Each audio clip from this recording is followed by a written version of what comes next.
Tonight, we are going to look at some really novel thoughts from our friend for the year Kasav Sofer. We're looking at Parshas Bechukotai, and I want to start with the beginning of the Parasha. This is a passage which is the subject of a lot of elaboration. So let's get to it. The Parasha begins with chapter 26, verse 3. If you're with me in the Stone Chumash, it's on page 708. The Parasha begins in Bechukotai telechu. Literally, if you walk in my statutes, because the word telechu means to walk, lalechet. Ves mitzvosai tishmeru, and my commandments you observe. Va'asisim osam, and you perform them. So the simple understanding is mitzvosai tishmeru is to guard, that is to say, to avoid transgressing the commandments. Va'asisim osam means to fulfill them in the positive. So there's a reference there to the mitzvahs lo saseh and the mitzvahs aseh. The difficulty is, why does the Torah refer to the chukim, and why does the Torah say seilechu? The Torah could just say, if you keep the Torah, if you fulfill the mitzvos, if you learn Torah, if you hearken to the Torah, if you listen to the voice of God. And we do find those expressions, which are in many cases metaphorical as well, but those are more, let's say, conventional or more commonplace. The word telechu, to walk, requires an explanation. So, as I said, much has been written about it in the classic Mefarshim and in the more recent Mefarshim as well. And I'd like to share with you what Kasav Sofer has to tell us, and we'll look at it from more than one point of view initially. So he quotes a medrash. The medrash, it's the first medrash rabbah on the parsha, and the medrash says that, let me just find it here in my text. The medrash chashavti drachai. The pasuk says, quotes the pasuk in Tehillim. David HaMelech says, I considered my path, b'chol yom, and every day. The pasuk says, chashavti drachai. I'll just read you the rest of the pasuk. It says.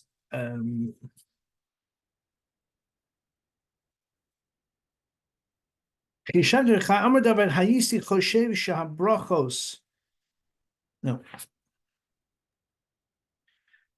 Chishavti drachai va'ashiva ragli el edosecha. I considered my way, that is to say, the derech to follow, va'ashiva ragli el edosecha. But my feet took me to return to your testimony.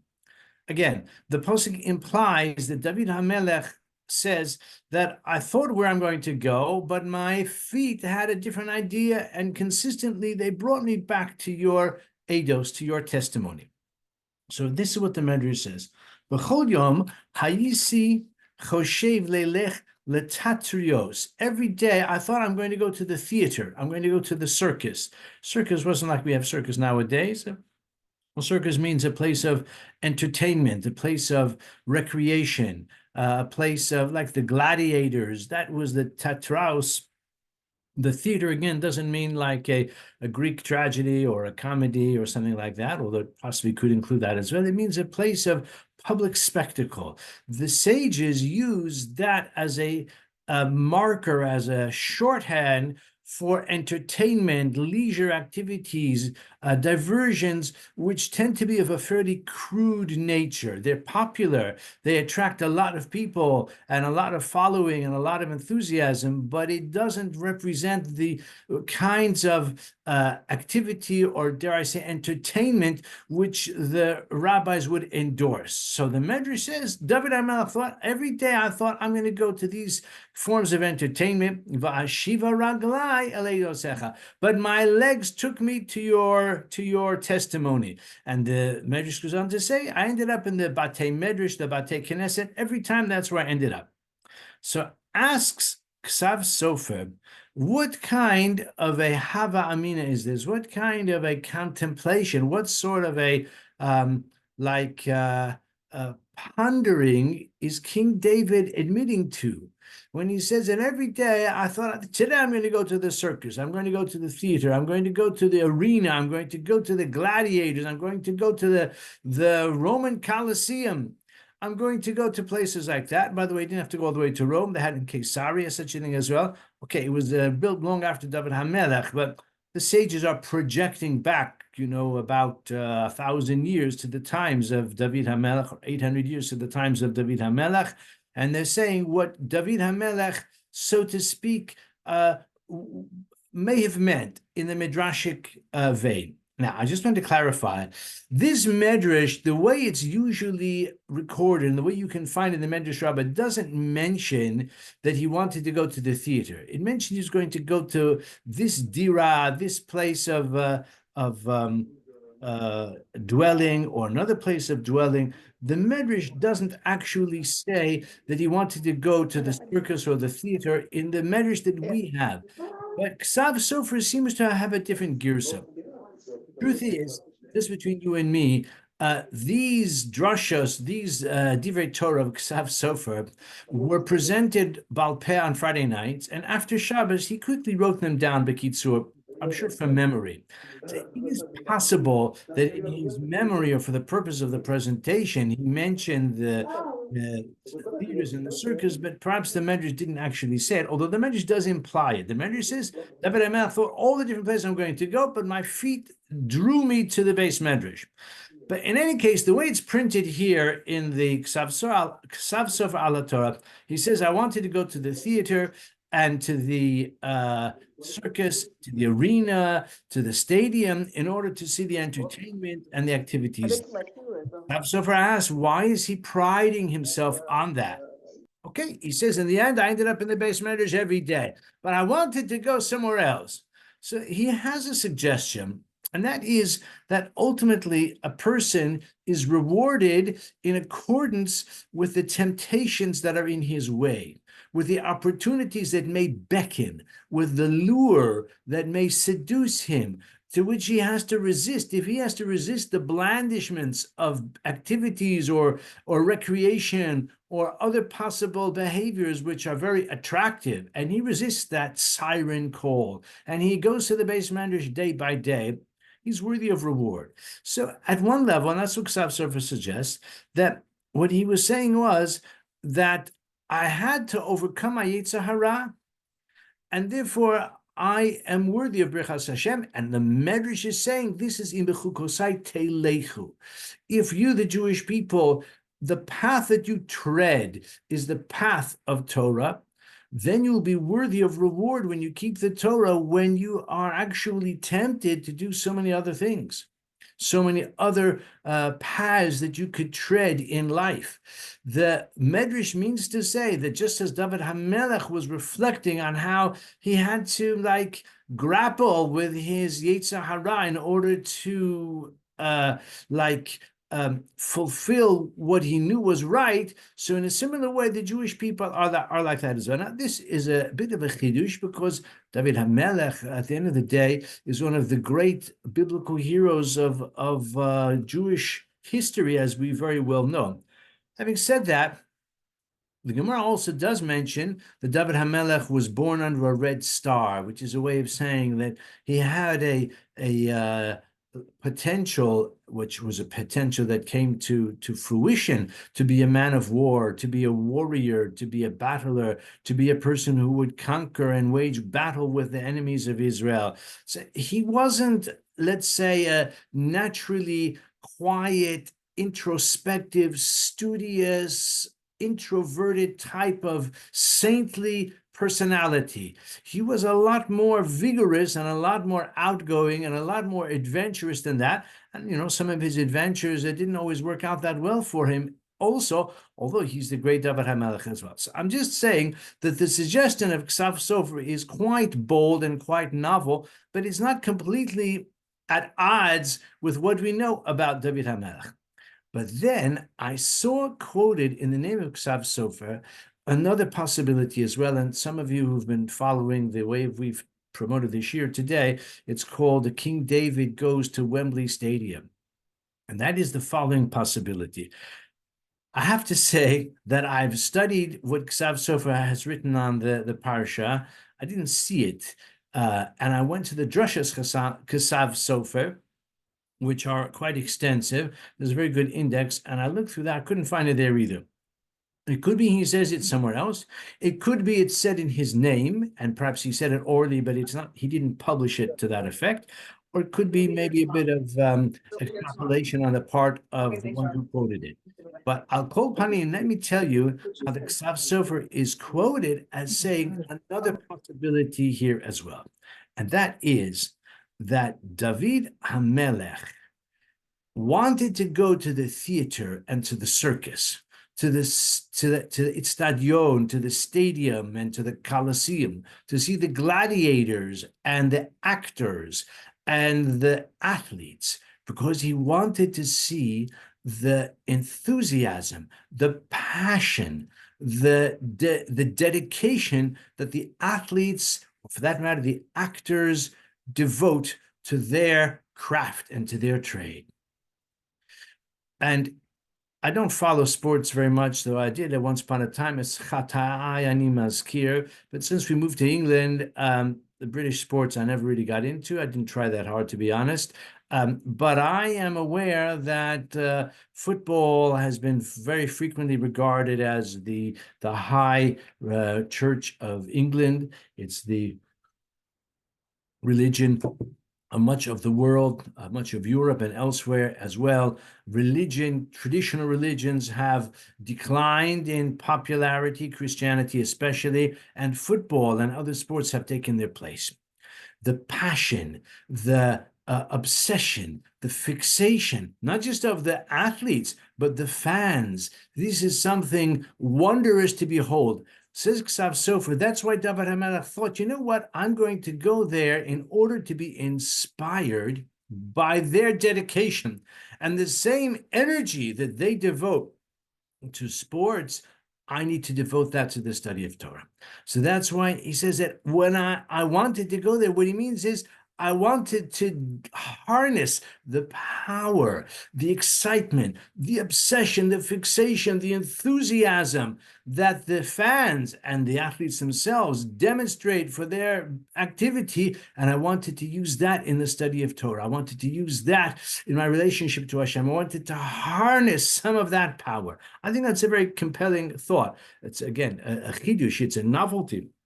But if you consider how a professional athlete devotes 6, 8, 10 hours a day to the sport that he or she pursues, and not just the sport itself, but the training and the eating regimen and the exercising and the stretching and the dietary regime, and not just when that person is a professional earning $100,000 a week or more. That is not an exaggerated salary for some of the top tier football players. But even as a teenager, even as a preteen, to achieve that kind of eminence in the field and to reap that kind of reward, a person has to show total dedication. And as I say, the hours of training, etc. So there's a lot that one can learn, so to speak, a lot of to emulate in the direction of the study of Torah and the achievements in one's relationship with Hashem. So this is what Ksav Sofer is quoted as saying, although I didn't see it myself when I found his Pirush, but I saw him quoted as saying that this might be what David HaMelech means, what the Medrash means when it says that David HaMelech was reflecting on how he went to those places, or thought to go to those places, and his feet took him to the base Medrash because he wanted, as I said, to harness that power. I want to share with you another approach of Ksav Sofer.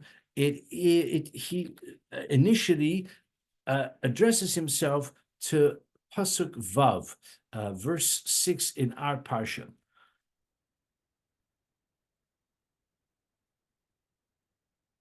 I'm sorry. V'nasati shalom ba'aretz, and I will place, or I will provide peace in the land. You will lie down, and no one will menace you or will cause you fear or trepidation. I will remove the ferociousness of the animals from the land. V'cherev lo savar ba'artzachem, and no sword will pass through your land.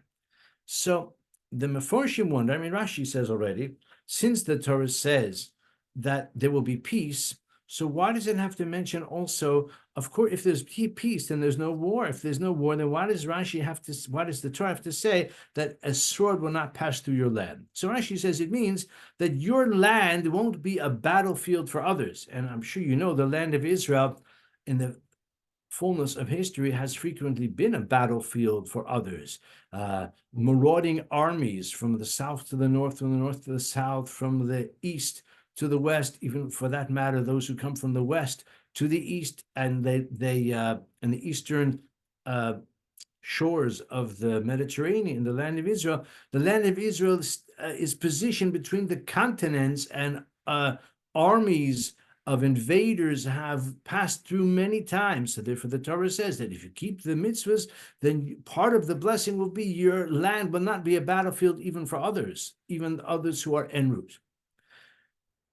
But the Mefarshim wonder, what is the meaning of the statement at the beginning of the pasuk? It says, "V'nasati shalom ba'aretz." There will be peace in the land. If there's peace in the land, then of course there is no warfare from without. So why does the Torah say explicitly there will be no warfare, and also there will be peace? Evidently, there will be peace refers to something beyond the warfare. We know that there's plenty of possibility for friction, for tension, for internecine conflict, for machlokes, for tension within a society, even if there's no war. I mean, in Israel today, there is a war, and there's also that internecine conflict, unfortunately. So says Ramban, Ksav Sofer quotes Ramban as saying that the bracha here is that there will be no, just finding it here, there will be no conflict bein ish l're'ehu.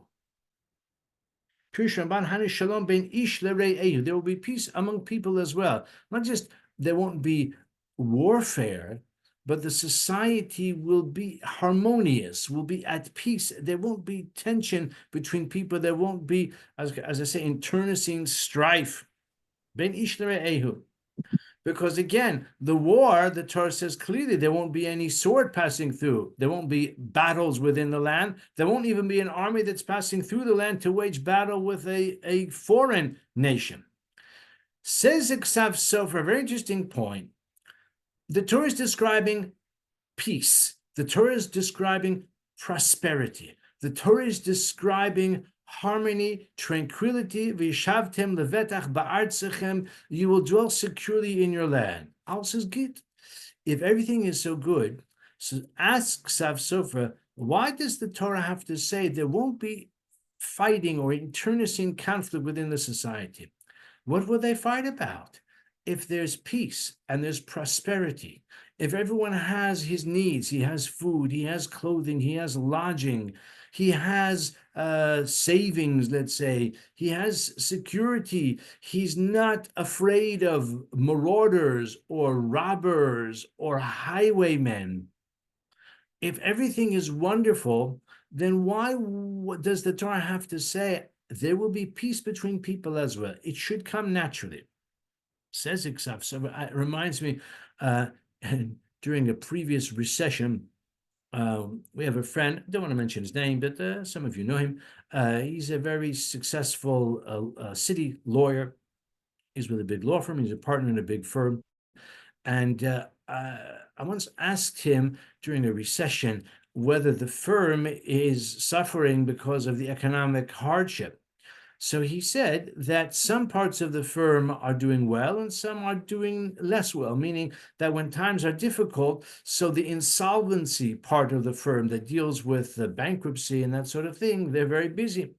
He said when times are good, but some of the other sort of departments are quieter. He said when times are good, then the litigation part of the firm is quiet because people or businesses feel there's more money to be made by pursuing the next deal than fighting over the previous one that went sour. When times are bad, so then, even if it's a relatively small amount, which for him is probably millions of dollars or millions of pounds, then it's worth fighting over. But if times are good, the trouble and the profit in quarreling over a deal that went bad is less advantageous than pursuing the great opportunities that may lie around the corner for the next deal. So in a similar way, says Ksav Sofer, the litigation, the tendency towards criticism and argumentation and possible Dinei Torah and the strife is greatly diminished in the good times. So he says a very important principle. He says when times are good, so everybody has enough money, but you know what? Ohev kesef lo yisba kesef, as the pasuk says in Koheles. One who loves money will never have enough money. One who has 100, he craves 200. Ve'ein adam meis v'chatzi ta'avaso b'yado. No man or woman dies having achieved even half of his desires, because a person who is uh, uh, like I don't want to use the word fixated, but who is motivated, highly motivated for the acquisition and the accumulation of wealth, he will never feel as if his funds are sufficient. He always wants more and more. Says Ksav Sofer that, I'll just read you a few words. He says, Ve'im gam nira be'enei b'nei adam ki hu musba b'chol tuv, and even if it appears to others that this person is very prosperous, he's very successful, he's earning plenty, and he lives, the good life. Aval hu b'libo nich'av v'ne'enach. But he, in his heart, within, he's troubled, he's feeling unfulfilled, because his desires have not yet been realized. Whatever he has, he wants more, so he's not really happy. Kain teva b'nei adam, this is human nature. He says, but if Hashem blesses a person, then he will rise above that. Chaye nachas midas histapkus, if a person is gifted, if a person is blessed with that quality of sufficiency, he feels he has enough. Shesmach b'mashi yeshlo, he'll be happy with what he has, like the famous statement in Pirkei Avos, Ezu asher samech b'chelko, one who is wealthy is one who's satisfied with his lot. This is a blessing, says the Ksav Sofer, v'zeh matas elokim neged teva b'nei adam. This is a gift from God, contrary to human nature. So he says, v'nasati shalom ba'aretz, he says, in matters of artzius, in matters of the physicality, the terrestrial life, the life on earth, which is to say the life of wealth, of prosperity, of material blessing, I will make the Jewish people collectively feel at peace. A man will be at peace within himself. And he says something which I personally have said it many times over the years. I was delighted to see in the name of the Haflah. Again, I don't think I made it up in the first place, but I never knew who said it, but I saw he quotes the Haflah, and he says, Poseches yadecha umasbi'a l'chol chai ratzon. The second half of that pasuk is that God satisfies the desire of every living thing, which means Hashem instills within a person a feeling of contentment with what he has. Poseches yadecha means Hashem blesses a person with prosperity. The second half of the pasuk means that a person will feel contented with what he has, because otherwise prosperity alone does not bring contentedness.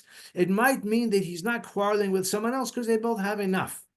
They both have ample. But he himself, within himself, can feel deprived, can feel as if he doesn't have enough. This is what sociologists call reference anxiety, because he'll see someone else has more. And because someone else has more, even though objectively he's got plenty, but he won't feel that way. He'll feel deprived. This, says Ksav Sofer, is Vanasati Shalom Ba'aretz. And then he goes on to say that this is true in matters of materialism. I'm sorry, and he says this is the meaning of the pasuk in Parshas Bishalach, v'hasirosi machala mikirbecha. I will remove illness from your midst. That's a pasuk. There's kol machala she'samtim mitzrayim lo asim alecha. All of the illness or the affliction that I have visited upon the Egyptians, I will not bring upon you, because I'm Hashem who heals you. That's supposed to be in Beshalach.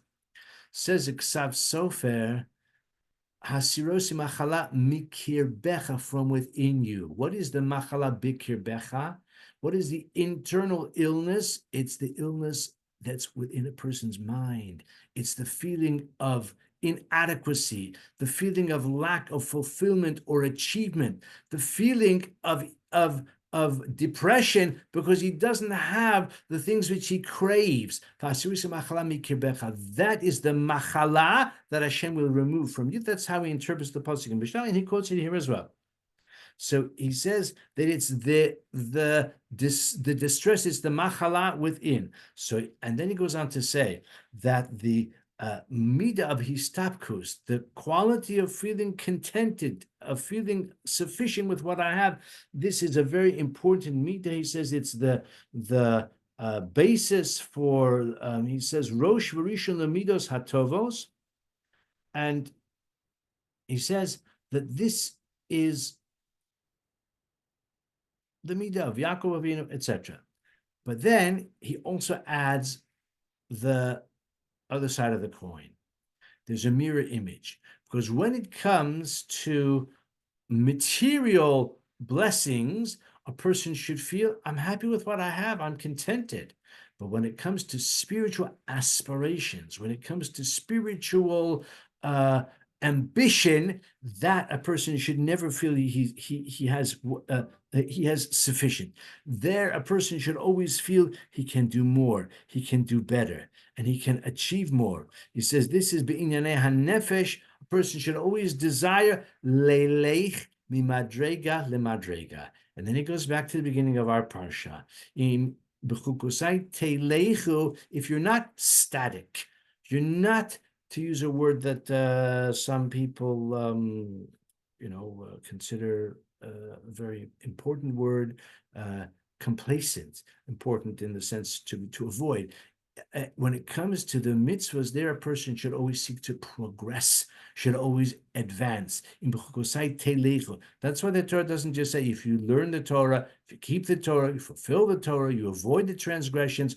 All of that is true, but the Torah says something more.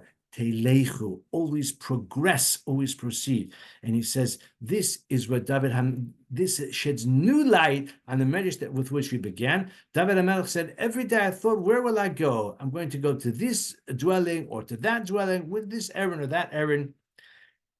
But what it means, so Ksav Sofer says, what David HaMelech was thinking was, you know what? I'm going to be content with the status quo. I'll go to the same places. I'll go to the same activities in the material sense. I'll do the same as I did yesterday. But my feet took me to the Beis Medrash where I can achieve more, where I won't be content with the status quo, but in the realm of the spirit, I will aspire always to greater and higher accomplishments. So that's why the Torah says in Bechukotai teilechu, if you're not static, you're not stagnant, you're not like we say, resting on your laurels, but rather teilechu, you always progress. This is what David HaMelech, this is what Ksav Sofer says in a further interpretation of the words of David HaMelech. So just to sum up what we've seen tonight, we've seen a few different approaches. We saw firstly that he quotes the medrash that King David wanted to go to Wembley Stadium and that sort of thing. And what Ksav Sofer suggests is he's saying, I have a Yetzer Hara, I thought I might do that, but my feet knew better, and they take me always to the Beis Medrash day by day. David HaMelech, the Chazal is saying, consider David HaMelech. The Jewish people are worthy of reward if they resist and if they are faced with the temptation that the Yetzer Hara places before them to involve themselves in all different attractive and alluring popular activities, popular recreation or diversions.